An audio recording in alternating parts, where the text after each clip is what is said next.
Today, let's take some time to study the Word of God together.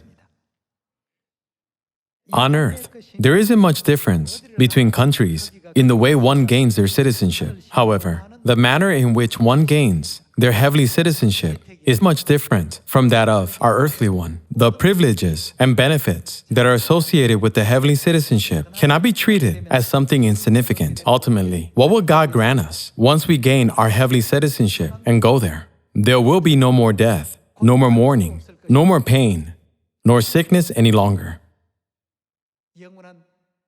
Doesn't God grant us eternal blessing, eternal happiness, and overwhelming joy through having a heavenly citizenship?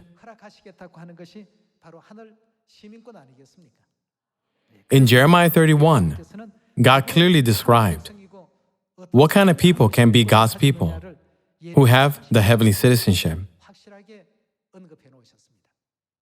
They are those who have the new covenant in their hearts.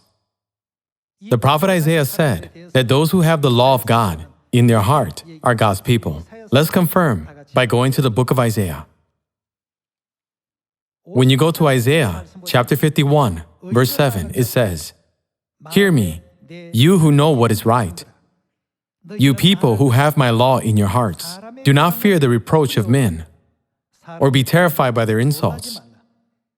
For the moth will eat them up like a garment, the worm will devour them like wool. But my righteousness will last forever, my salvation through all generations." People who have the law of God in their hearts, here God says to them, "Do not be dismayed and terrified by people's insults and remarks." Don't you remember what kind of citizenship you have? The heavenly citizenship is far greater than any citizenship that a person could obtain among the people living on earth. Isn't this the reason that 2,000 years ago, Jesus came to earth to let us know about the heavenly citizenship through the Passover of the New Covenant? Let us look into this further by going to Luke chapter 22. When you go to Luke chapter 22, verse 7, it reads, "Then came the day of unleavened bread, on which the Passover lamb had to be sacrificed. Jesus sent Peter and John, saying, 'Go and make preparations for us to eat the Passover.'" Let's go down to verse 19. It says, "And he took bread, gave thanks and broke it, and gave it to them, saying, 'This is my body given for you. Do this in remembrance of me.' In the same way, after the supper, he took the cup, saying, 'The cup contained the Passover wine. This cup is the new covenant in my blood. For whom was the new covenant established, which is poured out for you?'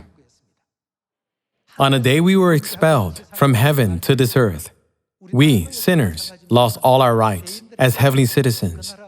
The same penalty is given to criminals on earth. However, through the ceremony in Luke chapter 22, verse 19, what did God allow the sinners who were expelled from heaven to receive once again?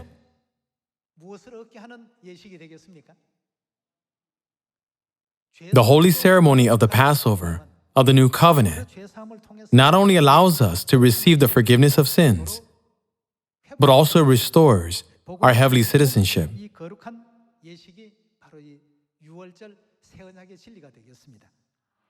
Thus, it says in verse 20, "In the same way, after the supper, he took the cup, saying, 'This cup is the new covenant in my blood, which is poured out for you.'"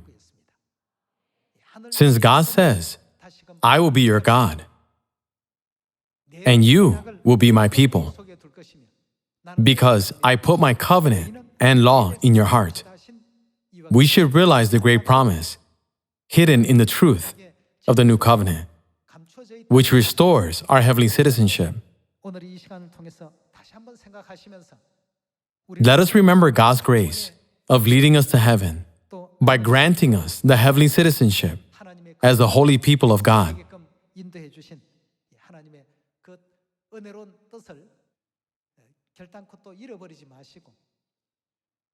Hoping that we will do our best to preach the way of truth to everyone with obedience.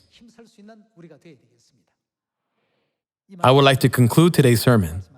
Thank you very much.